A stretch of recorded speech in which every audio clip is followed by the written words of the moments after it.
hello student तुमालुक केने आसा आशा करू सकलोए भाले आसा तो छात्र छात्री सकल फाइनली तुमालुकर बारे আজি আমি লৈ আহিছো সোশিয়াল সায়েন্সৰ মেট্ৰিক 2026 কাৰণে 90 মাৰ্কছৰ 100% কমন কুৱেশ্যন তো ছাত্ৰ ছাত্ৰী সকল ইতিমধ্যে তুমালুকক আমি আসামিছৰ 80 মাৰ্কছ 100% কমন ভিডিও আৰু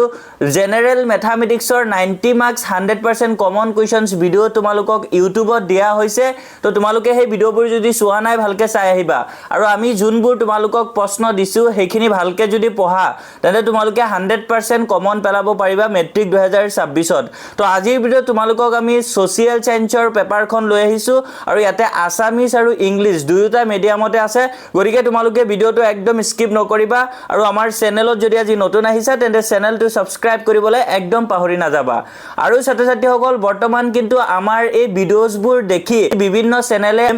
আমাৰ আইএচ টেগ আসামৰ নিচিনা সেম থাম্বনেল দি সেম টাইটেল দি তেনেকে ভিডিও আপলোড কৰি আছে তো তোমালোকে সেই ভিডিওবোৰৰ পৰা সাৱধান কিয়নো সেই ভিডিওবোৰত তোমালোকে ওপেন কৰি চালে ভিতৰৰ কন্টেন্টবোৰ দেখিয়ে তোমালোকে বুজি পাই যাবা হেবোৰ কমন কোৱেশ্চনছ নহয় বুলি তো আমি তোমালোকৰ বাবে বহুত এনালাইজ কৰি শিক্ষকৰ পৰামৰ্শ অনুযায়ী এই প্ৰশ্নবোৰ তোমালোকৰ বাবে আমি লৈ আহো আৰু এই প্ৰশ্নবোৰ আমি হ্যান্ড ৰিটেন তেনেকে বহুত এনালাইজ কৰিহে বনাও গতিকে তোমালোকে কন্টেন্ট ভিতৰৰ চাই পিছতহে ফলো কৰিবা নহলে কিন্তু তোমালোকে ফেল হৈ যাবা সকল এতিয়া আজিৰ ভিডিওত তোমালোকক আমি সোশিয়াল সায়েন্সৰ কমন কোৱেশ্চনছ দিব গৈ আছো আৰু ছাত্ৰ ছাত্ৰী সকল ইয়াতে তোমালোকক আজি আমি 90 মাৰ্কছৰ 100% কমন কোৱেশ্চনছ দিব গৈ আছো ইয়াতে তোমালোকক প্ৰথমতে আমি 2 মাৰ্কছৰ প্ৰশ্ন দিম আৰু 2 মাৰ্কছৰ আমি যিমানখিনি প্ৰশ্ন দিম তাতে তোমালোকৰ 6টা প্ৰশ্ন 100% কমন আহিব আমি দিয়া এই প্ৰশ্নখিনিৰ পৰা আৰু তাতে তোমালোকে থিওৰিত 12 মাৰ্কছ পাবা আৰু তাৰ পিছত তোমালোকক আমি 3 মাৰ্কছৰ কোৱেশ্চনছ দিম আৰু এই 3 মাৰ্কছৰ প্ৰশ্নখিনিৰ পৰা 4টা প্ৰশ্ন তোমালোকে 100% মেট্ৰিক ফাইনেল পৰীক্ষাত কমন পাবা তো তাতে তোমালোকে 12 মাৰ্কছ পাবা আগো তোমালোকক 4 মাৰ্কছৰ আমি এটা প্ৰশ্ন দিম আৰু সেই প্ৰশ্নটোৱে তোমালোকৰ মেট্ৰিক ফাইনেল পৰীক্ষাত আহিব আৰু তাতে তোমালোকে 4 মাৰ্কছ পাবা আৰু তোমালোকক কিছুমান 4 মাৰ্কছৰ প্ৰশ্ন দিম আৰু সেই প্ৰশ্নখিনিৰ পৰা 3টা 4 মাৰ্কছৰ প্ৰশ্ন 100% কমন পৰিব আৰু তাতে তোমালোকে 12 মাৰ্কছ পাবা আৰু 5 মাৰ্কছৰ কিছুমান প্ৰশ্ন দিম আৰু সেই 5 মাৰ্কছৰ প্ৰশ্নখিনিৰ পৰা এটা 5 মাৰ্কছৰ প্ৰশ্ন তোমালোকে মেট্ৰিক 2026 ত 100% কমন পাই যাবা আৰু তাতে তোমালোকে 5 মাৰ্কছ টোটাল পাই যাবা তো টোটাল তোমালোকৰ থিওৰিত 45 মাৰ্কছ থাকিব আৰু তোমালোকৰ এমসিকিউ 45 ত 45 টাই কমন পৰিব আৰু হেতু আমি ভিডিওৰ লাষ্টত তোমালোকক কৈ দিম কৰ পৰা পৰিব তোমালোকে যদি কোনোবাই ভাবি আছা যে ইমানখিনি প্ৰশ্ন তোমালোকে লিখি লওতে প্ৰবলেম হ'ব বা তোমালোকে ভিডিওটো ফুল চালে বহুত টাইম যাব তেনে ক্ষেত্ৰত তোমালোকে যদি এই কোৱেশ্চনছ পেপাৰ পিডিএফ আকাৰে লব বিচাৰা তেন্তে তোমালোকে আমাৰ হোৱাটসএপ নাম্বাৰ 8096691139 এই নাম্বাৰৰ হোৱাটসএপত মেছেজ দি তোমালোকে পিডিএফ বাই কৰিব পাৰিবা 99 rupees only আৰু যদি তোমালোকে ভাবা যে ফ্ৰী কে তোমালোকে ইয়াৰ পৰাই লিখি লবা হেতু তোমালোকে পাৰিবা এটো তোমালোকৰ ইচ্ছা হয় যদি পাৰ্সোনালি তোমালোকে পিডিএফ বিচাৰা তেন্তে বাই কৰি লব পাৰা আৰু যদি ভাবা ইয়াৰ পৰাই লিখি লবা তেন্তে এখিনি পৰা ধুনিয়াকে লিখি লব পাৰা তো ছাত্ৰ ছাত্ৰী সকল সোশিয়াল সায়েন্সৰ তোমালোকৰ পেপাৰবোৰ কিন্তু অলপ টান আহিব তোমালোকে মেট্ৰিক 2025 ত চাইছা বহুত টান আহিছে আৰু তেনেকা প্যাটাৰ্নতে আমি তোমালোকৰ পেপাৰখন লৈ আহিছো তো ইয়াতে তোমালোকক প্ৰথমতে আমি দি আছো 2 মাৰ্কছৰ প্ৰশ্ন তোমালোকে 5 ৰ পৰা 6টা প্ৰশ্ন 100% কমন পৰিব আৰু ইয়াতে তোমালোকে 10 to 12 মাৰ্কছ পাবা তো প্ৰথম প্ৰশ্নটো আমি দিছো আহোম শাসনৰ দিনৰ পৰা ব্ৰিটিছ শাসনলৈ ৰাইজমেল সমূহৰ শক্তিশালী স্থিতিৰ চমু আবাহ দিয়া তো ইংলিছতো আছে তোমালোকে ভালকে চাই লবা তোমালোকৰ যোনবোৰ ষ্টুডেন্ট ইংলিশ মিডিয়ামৰ পৰা তেওঁলোকে ইংলিশ মিডিয়ামতো আমি ইয়াতে ধুনিয়াকে লিখি দিছো তোমালোকে ভালকে লিখি লবা তাৰ পিছত নেক্সট আমি আগবাঢ়িছো 2 নম্বৰ প্ৰশ্নটোলে তো 2 নম্বৰ প্ৰশ্নটো দিয়া হৈছে অসমীয়া ভাষাৰ স্বকীয়তা ৰক্ষা আৰু অসমীয়া ভাষা মাধ্যম হিচাপে পুনৰ প্ৰতিষ্ঠা কৰা অসমীয়া ভাষা সাহিত্য উন্নয়নৰ হৈতে জড়িত দুটা অনুষ্ঠানৰ নাম লিখা তো তোমালোকে ভালকে চাবা ইম্পৰ্টেন্ট আছে বহুত তাৰ পিছত ছাত্ৰ ছাত্ৰীসকল 3 নম্বৰ প্ৰশ্নটো আছে বেংকৰ দৰে অনা বেংক বিত্তীয় প্ৰতিষ্ঠানসমূহেও সঞ্চয়কাৰীৰ পৰা সঞ্চয় বা আমানত সংগ্ৰহ কৰে আৰু সেই সঞ্চয় বিভিন্ন জনলৈ ঋণ হিচাপে আগবঢ়ুৱাই এই প্ৰতিষ্ঠানসমূহক বেংক আখ্যা নহয় কিয় তো এটো ভালকে চাবা তোমালোকে ইংলিশ মিডিয়ামৰো এতে লিখা আছে ধুনিয়াকে তাৰপিছত ছাত্ৰ ছাত্ৰীসকল আমি আগবাঢ়িছোঁ কুৱেশ্যন নম্বৰ 4লৈ তো কুৱেশ্যন নম্বৰ 4ত আছে লৰ্ড কাৰ্জনে ঘোষণা কৰা শাসন আৰু শোষণ একেলগে চলাই যোৱা হয় এই কথাষাৰৰ প্ৰত্যুত্তৰ ভাৰতীয়সকলে কেনেদৰে দিছিল তো ইংলিছ মিডিয়ামতো আছে তোমালোকে ভালকৈ চাই ল'বা তাৰপিছত নেক্সট 5 নম্বৰত দিয়া হৈছে 1857 চনৰ বিদ্ৰোহে অসমত কিবা ইতিবাচক প্ৰভাৱ পেলাইছিল বুলি তুমি ভাবানে তোমাৰ যুক্তি দৰ্শোৱা তো এনেকা নিচিনা প্ৰশ্ন তোমালোকে দেখা পাবাই তো ভালকৈ তোমালোকে চাবা তাৰপিছত ছাত্ৰ ছাত্ৰীসকল 6 নম্বৰ প্ৰশ্নটোলৈ আগবাঢ়িছোঁ 6 নম্বৰত দিয়া হৈছে ভাৰতবৰ্ষৰ সংবিধানৰ প্ৰস্তাৱনাত কেনেকৈ গণতান্ত্ৰিক আদৰ্শ প্ৰতিফলিত হৈছে তাৰপিছত নেক্সট 7 নম্বৰ প্ৰশ্নটো দিয়া হৈছে ভাৰতৰ সংবিধান প্ৰণেতাসকলে যুক্তৰাষ্ট্ৰীয় ব্যৱস্থা প্ৰৱৰ্তনৰ ক্ষেত্ৰত কিয় আমেৰিকা যুক্তৰাষ্ট্ৰৰ সংবিধানখন অনুকৰণ নকৰি কানাডাৰ সংবিধানখন অনুকৰণ কৰিছিল তো ইংলিছতো লিখা আছে চাই ল'বা ভালকৈ তাৰপিছত ছাত্ৰ ছাত্ৰীসকল আমি আগবাঢ়িছোঁ কুৱেশ্যন নম্বৰ 8লৈ তো কুৱেশ্যন নম্বৰ 8ত দিয়া হৈছে ৰাষ্ট্ৰসংঘৰ দুটা উদ্দেশ্য লিখা right to objectives of UNO তাৰপিছত ছাত্ৰ ছাত্ৰীসকল দিয়া আছে 9 নম্বৰ প্ৰশ্নটো তো 9 নম্বৰত দিয়া হৈছে স্বদেশী আন্দোলনৰ সময়ত ভাৰতীয় নাৰীৰ আন্দোলন প্ৰৱণতা গঢ়ি উঠাত দুটা ঘটনাই প্ৰভাৱ পেলাইছিল ঘটনা দুটা লিখা তো চাই ল'বা ভালকৈ বহুত ইম্পৰ্টেণ্ট হয় তাৰপিছত ছাত্ৰ ছাত্ৰীসকল 10 নম্বৰত দিয়া হৈছে কেনেকুৱা পৰিস্থিতিত ৰাষ্ট্ৰসংঘৰ জন্ম হৈছিল তাৰপিছত নেক্সট 11 নম্বৰত দিয়া হৈছে ভাৰতীয় যুক্তৰাষ্ট্ৰীয় ব্যৱস্থা কিয় কেন্দ্ৰীভূত যুক্তৰাষ্ট্ৰ বুলি অভিহিত কৰা হয় তাৰপিছত ছাত্ৰ ছাত্ৰীসকল নেক্সট কুৱেশ্যন নম্বৰ 12 আছে কুৱেশ্যন নম্বৰ 12ত দিয়া হৈছে নৱীকৰণযোগ্য সম্পদ আৰু অনৱীকৰণযোগ্য সম্পদৰ পাৰ্থক্য উদাহৰণৰ সৈতে লিখা তো বহুত বেছি ইম্পৰ্টেণ্ট হয় তোমালোকে ভালকৈ চাবা 13 নম্বৰত দিয়া হৈছে ব্ৰহ্মপুত্ৰ উপত্যকা আৰু বৰাক উপত্যকাৰ প্ৰধান কথিত ভাষা দুটা কি তাৰপিছত নেক্সট 14 নম্বৰত দিয়া হৈছে মংগোলিয়া জনগোষ্ঠীৰ প্ৰধান দুটা জনজাতিৰ নাম লিখা 15 নম্বৰত দিয়া হৈছে এছিয়া মহাদেশৰ দুখন উত্তৰ দিশলৈ বৈ যোৱা নদীৰ নাম লিখা 16ত দিয়া হৈছে ঐক্যবদ্ধ বংগ এটা বৃহৎ শক্তি দ্বিখণ্ডিতকৰণেৰে বৃহৎ বংগ শক্তি ভাঙি চিঙি চুৰমাৰ কৰিব গতিকে বংগৰ অন্তৰ্নিহিত উদ্দেশ্য আছিল হিন্দু মুছলমানৰ একতা ভাঙি দিয়া সাম্প্ৰদায়িক মনোভাৱ বিস্তাৰ ঘটোৱাৰ বাবে ব্ৰিটিছে লোৱা দুটা কাৰ্যপন্থা উল্লেখ কৰা তো ছাত্ৰ ছাত্ৰীসকল ইংলিছতো ইয়াতে লিখা আছে তোমালোকে ভালকৈ চাবা তাৰপিছত ছাত্ৰ ছাত্ৰীসকল 70 নম্বৰত দিয়া হৈছে পুনৰাৱৰ্তন পদ্ধতিৰে কিদৰে সম্পদ সংৰক্ষণ কৰিব পাৰি লিখা তো ছাত্ৰ ছাত্ৰীসকল তোমালোকৰ ভিডিঅ'টো যদি ক্লিয়াৰ হোৱা নাই তেন্তে তোমালোকে কোৱালিটি ইনক্ৰিজ কৰি ল'বা তেতিয়া ধুনীয়াকৈ ক্লিয়াৰলি দেখা পাবা তাৰপিছত 18 নম্বৰত দিয়া আছে অসমৰ মীন উদ্যোগ খণ্ডই ৰাজ্যখনৰ ঘৰুৱা উৎপাদন বিহে অৰিহণা যোগাব পৰা নাই ইয়াৰ দুটা কাৰণ উল্লেখ কৰা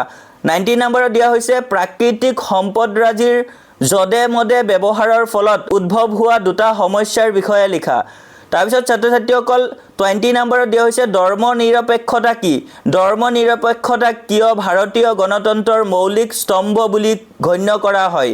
তাৰপিছত ছাত্ৰ ছাত্ৰীসকল 21ত দিয়া হৈছে ভাৰতবৰ্ষ বৰ্তমান পৃথিৱীৰ চতুৰ্থ অৰ্থনীতিৰ দেশ হিচাপে পৰিগণিত হোৱাৰ স্বত্তেও অৰ্থনৈতিক উন্নয়ন হৈছে বুলি একেবাৰে ক'ব নোৱাৰি কিয় তো এইটো বুজাই লিখিব লাগিব তো তোমালোকে ভালকৈ চাবা তাৰপিছত ছাত্ৰ ছাত্ৰীসকল 22 নম্বৰত দিয়া হৈছে ভাৰতৰ সংস্কৃতিত অনৈক্যৰ মাজত ঐক্য সৃষ্টিকাৰী দুটা কাৰক লিখা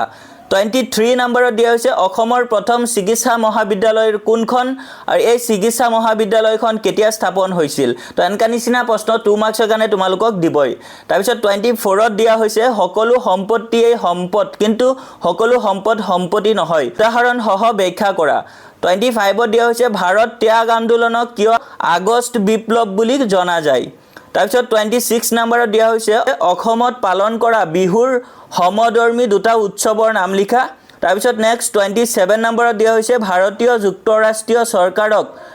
ব্যতিক্ৰমধৰ্মী যুক্তৰাষ্ট্ৰ বুলি কিয় কোৱা হৈছে তাৰপিছত ছাত্ৰ ছাত্ৰীসকল 28 নম্বৰত দিয়া হৈছে কানিংহাম সাৰ্কুলাৰৰ প্ৰধান বিষয়বস্তু কি এটো তোমালোকৰ 2 মাৰ্কছৰ কাৰণে আহিব ভালকৈ চাবা তাৰপিছত 29 নম্বৰত দিয়া হৈছে অসমৰ ইতিহাসত ফুলুগুৰি দাৱা গুৰুত্বপূৰ্ণ হোৱাৰ কাৰণ কি তাৰপিছত 30 নম্বৰত দিয়া হৈছে সদৌ অসম আহোম এছ'চিয়েশ্যন গঠন কৰাৰ মুখ্য উদ্দেশ্য কি আছিল তাৰপিছত ছাত্ৰ ছাত্ৰীসকল 31 নম্বৰত দিয়া হৈছে উচেনিয়া মহাদেশ আৰু এণ্টাৰ্কটিকা মহাদেশৰ দুটা পাৰ্থক্য লিখা তো 32 নম্বৰত দিয়া হৈছে অসমৰ আভ্যন্তৰীণ জল পৰিবহনৰ দুটা সুবিধা লিখা 33 নম্বৰত দিয়া হৈছে মুদ্ৰাৰ তাৰল্য মানে কি 34ত দিয়া হৈছে স্বদেশী আন্দোলন কেৱল ব্ৰিটিছ সামগ্ৰী বৰ্জন কৰাই নহয় এই কথাটো দুটা যুক্তিৰে ব্যাখ্যা কৰা তাৰপিছত 35ত দিয়া হৈছে ভাৰতত খিলাফত আন্দোলন কিয় আৰম্ভ হৈছিল নেক্সট দিয়া হৈছে 36 নম্বৰত সম্পদ পৰিৱৰ্তনশীল ব্যাখ্যা কৰা 37ত দিয়া হৈছে গোলকীয় উত্তাপ বৃদ্ধিয়ে কি ধৰণৰ সমস্যাৰ সৃষ্টি কৰে লিখা 38ত দিয়া হৈছে ৰাষ্ট্ৰসংঘৰ লগত জড়িত দুটা এজেন্সিৰ নাম লিখা তো ছাত্ৰ ছাত্ৰীসকল এই 38টা কোৱেশ্চন আছিল তোমালোকৰ 2 মাৰ্কছৰ কাৰণে আৰু এই 38টা কোৱেশ্চনৰ পৰা তোমালোকে 6টা কোৱেশ্চন 100% কমন পাই যাবা আৰু এই 6টা কোৱেশ্চনত তোমালোকে 12 মাৰ্কছ পাবা ইয়াৰ পৰা তো ছাত্ৰ ছাত্ৰীসকল তোমালোকে একদম টেনচন নলবা এখিনি ভালকে চাবা ইয়াৰ পৰা তোমালোকে সেম টু সেম প্ৰশ্ন কমন পাই যাবা তো ছাত্ৰ ছাত্ৰীসকল তাৰ পিছত আমি আগবাঢ়িছো 3 নম্বৰীয়া প্ৰশ্ন তো ইয়াতে 3 নম্বৰীয়া প্ৰশ্ন যিখিনি দিম ইয়াতে তোমালোকে ভালকে ইয়াতে যিখিনি 3 নম্বৰীয়া প্ৰশ্ন দিম গোটেইখিনি ভালকে চালে ইয়াৰে 4টা তোমালোকে প্ৰশ্ন কমন পাই যাবা তো ইয়াতে প্ৰথম প্ৰশ্নটো দিয়া হৈছে স্বদেশী আন্দোলনৰ যিকোনো 3টা অৱদানৰ বিষয়ে সংক্ষেপে আলোচনা কৰা তো ইংলিছতো দিয়া আছে ভালকে চাবা 2 নম্বৰত দিয়া হৈছে নীতি আয়োগৰ বিষয়ে এটি টুকা লিখা 3 নম্বৰত দিয়া হৈছে এটা জাতি অথবা সমাজ এখনৰ স্বাভাৱিক ৰূপ ৰং হুক ঝুক শ্ৰম বিনোদন আদি লোক সংস্কৃতিৰ দ্বাৰা কিদৰে প্ৰতিফলিত হয় তাৰপিছত 4 নম্বৰত দিয়া হৈছে বিশ্ব শান্তিত ৰাষ্ট্ৰসংঘৰ ভূমিকা সম্পৰ্কে চমুকৈ আলোচনা কৰা তাৰপিছত আকৌ তোমালোকক এনেকা নিচিনা প্ৰশ্ন দি আকৌ দি দিব পাৰে অসমৰ প্ৰধান কৃষিভিত্তিক উদ্যোগবোৰৰ বিষয়ে চমুকৈ লিখা তাৰপিছত 5 নম্বৰত দিয়া হৈছে ফুলুগুৰি দাৱাৰ ফলত অসমৰ ব্ৰিটিছ চৰকাৰৰ ওপৰত কি প্ৰভাৱ পৰিল নেক্সট তোমালোকক দিয়া হৈছে 6 নম্বৰত ভাৰতবৰ্ষত অৰ্থনৈতিক সংস্কাৰ প্ৰৱৰ্তনৰ 3টা মূল কাৰণ চমুকৈ ব্যাখ্যা কৰা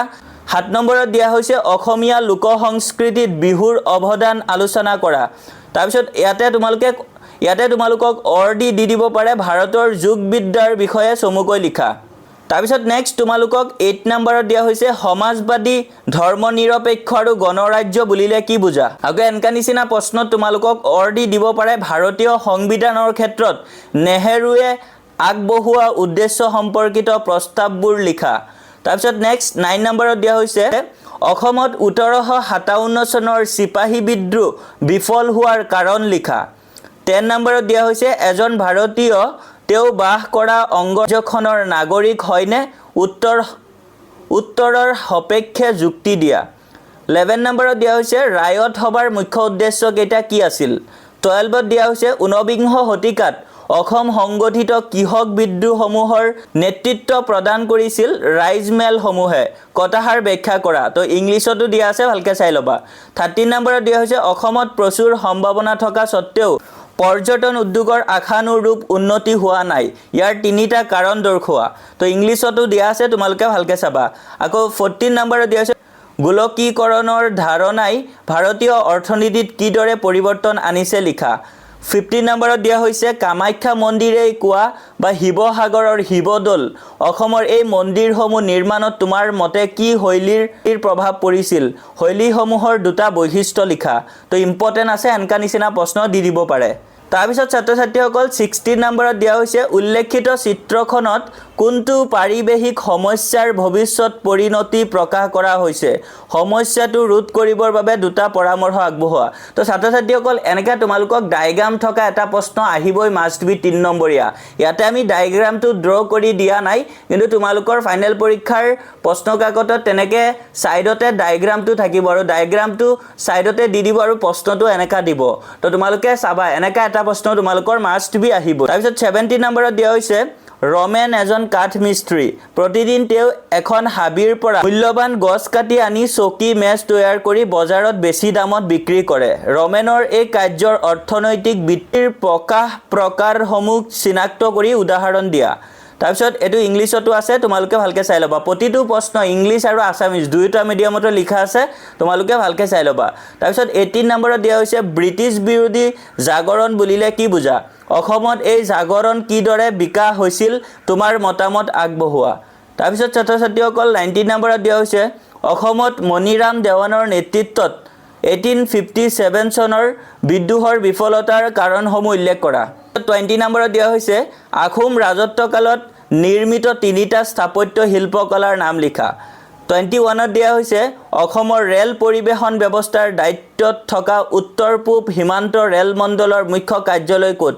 ৰেল পৰিবহণ ব্যৱস্থাৰ দুটা সুবিধা উল্লেখ কৰা তাৰপিছত ছাত্ৰ-ছাত্ৰীসকল নেক্সট 22 নম্বৰত দিয়া হৈছে অসমৰ যিকোনো তিনিটা সাংস্কৃতিক ঐতিহ্যৰ নাম উল্লেখ কৰা আৰু প্ৰত্যেকটোৰ বিষয়ে চমুকৈ লিখা তাৰপিছত ছাত্ৰ-ছাত্ৰীসকল 28 নম্বৰত দিয়া হৈছে বায়ুমণ্ডলত সেউজ গৃহ গেছৰ পৰিমাণ বাঢ়িলে উত্তাপ বাঢ়ে ব্যাখ্যা কৰা 24ত দিয়া হৈছে ওপৰৰ ছবিখনত কি ধৰণৰ স্থাপত্যগত শৈলী ব্যৱহৃত হৈছে সেই শৈলীৰ দুটা বৈশিষ্ট্য লিখা তো এনেকা নিচিনা প্ৰশ্নত ডায়াগ্ৰাম দিব তোমালোকৰ পৰীক্ষাত প্ৰশ্নৰ ওচৰতে ডায়াগ্ৰামটো থাকিব কিন্তু ইয়াতে মই ডায়াগ্ৰামটো ড্ৰ কৰা নাই তাৰপিছত ছাত্ৰ-ছাত্ৰীসকল তোমালোকক 25 নম্বৰত দিছে গোলকীয়কৰণ বুলিলে কি বুজা ইয়াৰ দুটা গুৰুত্ব লিখা তো এনেকা নিচিনা প্ৰশ্ন আহিব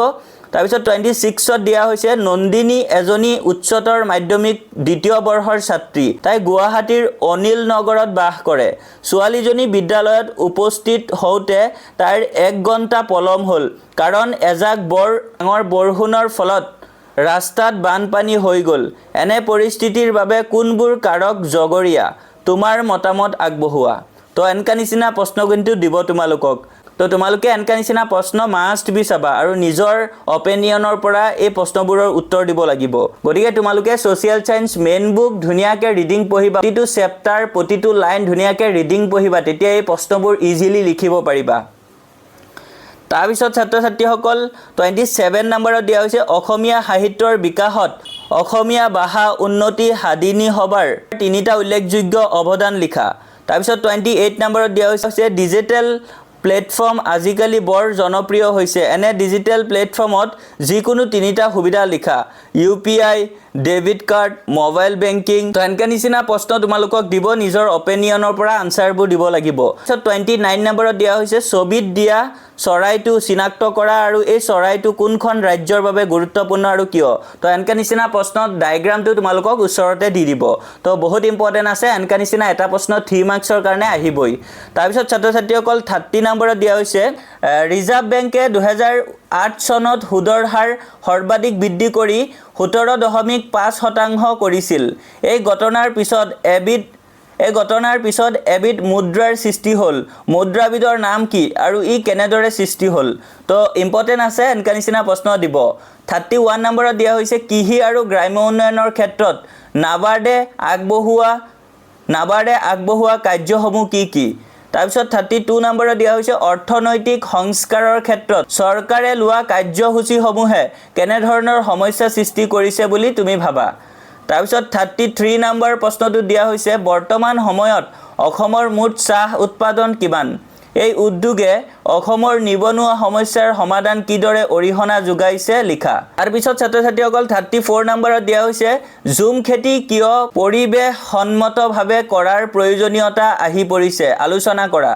তাৰপিছত 35 নম্বৰত দিয়া হৈছে বেটৌ ক্ষমতা কি ৰাষ্ট্ৰসংঘৰ নিৰাপত্তা পৰিষদৰ গঠন সম্পৰ্কে আলোচনা কৰা তো ছাত্ৰ-ছাত্ৰীসকল এই 35টা কোৱেশ্চন আছিল তোমালোকৰ 3 মাৰ্কছৰ কাৰণে আৰু এই 35টা কোৱেশ্চনৰ পৰা 4টা প্ৰশ্ন তোমালোকে 100% মিনিমাম 4টা প্ৰশ্ন কমন পাই যাবা ইয়াতকে বেছিও আহিব পাৰে কিন্তু মিনিমাম 4টা প্ৰশ্ন তোমালোকে 100% কমন পাবা তো ইয়াতে তোমালোকে 12 মাৰ্কছ পাই যাবা তাৰপিছত তোমালোকক কৈছিলো যে আমি 4 মাৰ্কছৰ এটা প্ৰশ্ন দিম আৰু সেই প্ৰশ্নটোই আহিব তো 4 মাৰ্কছৰ প্ৰশ্নটো হৈছে তোমালোকে প্ৰতি বছৰে সোশ্যাল সায়েন্সৰ পেপাৰখন যদি চোৱা অসমৰ মানচিত্ৰখন আঁকিবলৈ দিয়ে তো মানচিত্ৰখন তোমালোকক 4 মাৰ্কছৰ কাৰণে দিয়ে 2 মাৰ্কছৰ কাৰণে দিয়ে তোমালোকে মানচিত্ৰখন ড্ৰ কৰাৰ কাৰণে আৰু তোমালোকক দুখন ঠাইৰ নাম বহাব দিয়ে আৰু কেতিয়াবা কিন্তু 5 মাৰ্কছৰ কাৰণে দিয়ে 2 মাৰ্কছ দিয়ে ড্ৰ কৰাৰ কাৰণে তিনটা ঠাইৰ নাম বহুৱাবলৈ দিয়ে তাতে 3 মাৰ্কছ দিয়ে কিন্তু ম্যাক্সিমাম টাইমতে 4 মাৰ্কছৰ কাৰণে দিয়ে তো তোমালোকৰ মানচিত্ৰ 2026তো আহিব গতিকে তোমালোকে অসমৰ মানচিত্ৰটো কেনেকৈ ড্ৰ কৰিব লাগে ভালকৈ শিকি ল'বা আৰু তোমালোকক মানচিত্ৰত কিছুমান ঠাই বহুৱাবলৈ দিব পাৰে তো ইয়াতে আমি কিছুমান ঠাই ধুনিয়াকৈ লিখি দিছো এখিনি ভালকৈ ক'ত আছে তোমালোকে ভালকৈ চাই ল'বা আৰু এখিনিৰ ভিতৰতে তোমালোকক দুখন ঠাই বহাবলৈ দিব তো ইয়াতে প্ৰথমটো চাবা তোমালোকে বৰাক উপত্যকাৰ অন্তৰ্গত এখন জিলা তাৰপিছত আকৌ চাবা তোমালোকে এখন ৰাষ্ট্ৰীয় উদ্যান যিয়ে বাক্সা আৰু চিৰাং জিলাক সামৰি লৈছে তাৰপিছত আকৌ তোমালোকে চাবা অসমৰ হাৰ্টথ্ৰব জুবিনৰ সমাধি ক্ষেত্ৰ তো তোমালোকৰ 2026ত এইটো ঠাই দিয়াৰ 100% চান্স আছে কিয়নো তোমালোকে জানাই জুবিন গাৰ্গৰ বিষয়ে হেতু আৰু ক'ব নালাগে তো জুবিন গাৰ্গৰ সমাধিস্থলী ক'ত আছে অসমৰ মেপত সেই ঠাইডোখৰ বহুৱাবলৈ দিব পাৰে আৰু ম্যাক্সিমাম চান্স আছে দিয়াৰ তাৰপিছত আকৌ তোমালোকে চাবা ৰায়মনা ৰাষ্ট্ৰীয় উদ্যান আকৌ অসমৰ মীন মহাবিদ্যালয় ব্ৰহ্মপুত্ৰৰ এটা নদী বান্ধ আকৌ বাহ উদ্যোগ পাৰ্ক বঙাইগাঁও তেল শোধনাগাৰটো ক'ত আছে চাই ল'বা আকৌ অসম চিকিৎসা মহাবিদ্যালয় আকৌ তোমালোকে চাবা অসমৰ জৈৱ প্ৰযুক্তি পাৰ্ক মৰাপাট উদ্যোগ পাৰ্ক আকৌ ব্ৰহ্মপুত্ৰৰ দুয়োপাৰে সংযোগী দলং আকৌ এছিয়াৰ বৃহত্তম বাগিচা সৰ্ববৃহৎ নদীদ্বীপ তো এইকেইটা তোমালোকে ঠাই ভালকৈ চাই থবা অসমৰ মেপখনৰ কোনখিনি জেগাত এই ঠাইকেইখন আছে ভালকৈ তোমালোকে চিহ্নিত কৰি ৰাখিবা আৰু তোমালোকৰ মেপ অফ আসাম আহিবই তো এইটো তোমালোকৰ 4 মাৰ্কছৰ কাৰণে আহিব তো এটা প্ৰশ্নই এইটো ডাইৰেক্ট তোমালোকৰ কমন পৰিব তাৰপিছত আকৌ এতিয়া তোমালোকক আমি কিছুমান প্ৰশ্ন দিম আৰু এইখিনি প্ৰশ্ন গোটেইখিনি ভালকৈ যদি তোমালোকে চোৱা তেন্তে এইখিনিৰ পৰা তোমালোকে 4 মাৰ্কছৰ 3টা প্ৰশ্ন 100% কমন পাই যাবা আৰু 3টা প্ৰশ্নত তোমালোকে 12 মাৰ্কছ পাবা তো তোমালোকে ইয়াতে চাব পাৰিছা 15 নম্বৰ প্ৰশ্নটো দিয়া আছে গোলকীয় উত্তাপ বৃদ্ধিয়ে কি ধৰণৰ সমস্যা সৃষ্টি কৰিব পাৰে নাইবা বায়ু প্ৰদূষণ ৰোধ কৰাৰ 4টা পৰামৰ্শ আগবঢ়োৱা তো তোমালোকে ইংলিছ আছামিজ দুটা মিডিয়ামতে আছে তো ইয়াতে 50 নম্বৰ প্ৰশ্নটো চাবা তাৰপিছত আকৌ 51 নম্বৰ প্ৰশ্নটো চাবা 52 নম্বৰ প্ৰশ্নটো চাবা 53 নম্বৰ প্ৰশ্নটো চাবা আকৌ 55 নম্বৰ প্ৰশ্নটো চাবা মই লাইন বাই লাইন পঢ়ি নাযাওঁ ভিডিওটো বহুত লং হৈ পৰিছে ইতিমধ্যে আৰু এনেকৈ লাইন বাই লাইন পঢ়ি গ'লে ভিডিওটো আৰু বেছিকৈ লং হৈ যাব তো তোমালোকে স্ক্ৰীনশ্বট লৈ ল'বা নহলে লিখি ল'বা ভিডিওটো ষ্টপ কৰি তাৰপিছত আকৌ 59 নম্বৰ প্ৰশ্নটো চাবা বহুত বেছি ইম্পৰ্টেন্ট হয় আকৌ তোমালোকে ইয়াতে দেখিব পাইছা 54 নম্বৰ প্ৰশ্নটো 55 নম্বৰ প্ৰশ্নটো 60 নম্বৰ প্ৰশ্নটো আকৌ 50 নম্বৰ প্ৰশ্নটো 57 নম্বৰ প্ৰশ্নটো 54 নম্বৰ 49 নম্বৰ প্ৰশ্নটো চাবা ইয়াতে আকৌ 51 নম্বৰ প্ৰশ্নটো চাইছা আকৌ 52 57 আকৌ ইয়াতে 58 নম্বৰ কোৱেশ্চনটো চাবা তাৰপিছত নেক্সট আকৌ 54 নম্বৰ প্ৰশ্ন 55 56 57 আকৌ তোমালোকে 46 নম্বৰটো চাবা আকৌ 47 এণ্ড লাষ্ট তোমালোকে 48 নম্বৰ এই গোটেইখিনি প্ৰশ্ন তোমালোকে যদি ভালকৈ চোৱা এইখিনিৰ পৰা তোমালোকে 4 মাৰ্কছৰ 3টা প্ৰশ্ন 100% কমন পাই যাবা আৰু ইয়াতে তোমালোকে 12 মাৰ্কছ পাবা তো এতিয়া ছাত্ৰ-ছাত্ৰীসকল তোমালোকৰ মেট্ৰিক পৰীক্ষাত 5 মাৰ্কছৰ কাৰণে এটা প্ৰশ্ন আহিবই তো ইয়াতে আমি যিখিনি প্ৰশ্ন দিম এইখিনি ভালকৈ যদি চোৱা তেন্তে তোমালোকে 5 মাৰ্কছ পাই যাবা তো এনেকা টেবুল থকা প্ৰশ্ন বিশেষকৈ তোমালোকক 5 মাৰ্কছৰ কাৰণে দিব পাৰে তো ইয়াতে তোমালোকে 54 নম্বৰ প্ৰশ্নটো দেখিছা এইটো তোমালোকৰ মেট্ৰিক 2025ত আহিছিলে তো এইটো চাই থবা বহুত ইম্পৰ্টেন্ট আছে তাৰপিছত আকৌ তোমালোকে ইয়াতে 49 নম্বৰ প্ৰশ্নটো দেখা পাইছা এইটো 5 মাৰ্কছৰ প্ৰশ্ন হয় অৰডি আকৌ এটা প্ৰশ্ন দিয়া আছে তো গোটেইখিনি ভালকৈ চাবা আৰু ইয়াতে তোমালোকে আৰু এটা 59 নম্বৰ প্ৰশ্নটো দেখিছা তো এটো টেবুল থকা প্ৰশ্ন ইম্পৰ্টেন্ট আছে তো এটো ভালকৈ চাই থবা আকৌ ইয়াতে আৰু এটা প্ৰশ্ন 53 নম্বৰত টেবুল থকা প্ৰশ্ন তেনকা নিচিনা প্ৰশ্ন তোমালোকক দিব আকৌ তোমালোকে ইয়াতে 59 নম্বৰত দেখিছা ডায়াগ্ৰাম থকা প্ৰশ্ন তো এনেকা নিচিনা প্ৰশ্নই তোমালোকক 5 মাৰ্কছৰ কাৰণে দিব আকৌ 56 নম্বৰ প্ৰশ্নটো আকৌ তোমালোকে ইয়াতে অৰডি 56ত অৰডি আৰু এটা প্ৰশ্ন চাইছা গোটেইখিনি তোমালোকৰ বাবে বহুত বেছি ইম্পৰ্টেন্ট হয় আকৌ ইয়াতে 49 নম্বৰ প্ৰশ্ন এণ্ড লাষ্ট 50 নম্বৰ প্ৰশ্ন তো এইখিনি প্ৰশ্ন গোটেইখিনি যদি তোমালোকে চোৱা তেন্তে 5 মাৰ্কছৰ এটা প্ৰশ্ন এই প্ৰশ্নখিনিৰ পৰাই তোমালোকে কমন পাই যাবা তো ছাত্ৰ-ছাত্ৰীসকল এইখিনি আছিলে তোমালোকৰ ওভাৰঅল থিওৰি 45 মাৰ্কছৰ 100% কমন আৰু আমি ইয়াতে যিখিনি প্ৰশ্ন দিছো এইখিনি প্ৰশ্ন তোমালোকে ভালকৈ যদি পঢ়া তেন্তে থিওৰিত তোমালোকে 45ত 45 এই কমন পাই যাবা তো ছাত্ৰ-ছাত্ৰীসকল এতিয়া আহিছে 45 মাৰ্কছৰ এমচিকিউজ তো থিওৰি তোমালোকক দি দিছো এতিয়া এমচিকিউজৰ কাৰণে কি কৰিবা তো এমচিকিউজ ইতিমধ্যে আইএইচ টেগ আসামৰ পৰা যোনসকলে সোশিয়েল সায়েন্সৰ মোস্ট ইম্পৰ্টেন্ট এমচিকিউজ ইবুকখন লৈছা সেই ইবুকত যিমানখিনি এমচিকিউজ আছে গোটেইখিনি ভালকৈ যদি পঢ়া তাৰ পৰাই তোমালোকে 45ত 45টা এমচিকিউৱে কমন পাই যাবা আৰু লাইন বাই লাইন কুৱেশ্যনো মিলিব কুৱেশ্যন প্যাটাৰ্ন তেনেকা চেঞ্জ নহয় আমি যেনেকে দিছো সেই ইবুকখনত কুৱেশ্যনছবোৰ লাইন বাই লাইন মিলি যাব আৰু 45ত 45টা এমচিকিউৱে কমন পৰিব তো যিসকলে লৈছা সেইসকলে সেই এমচিকিউজখিনি ভালকৈ প্ৰেক্টিছ কৰিবা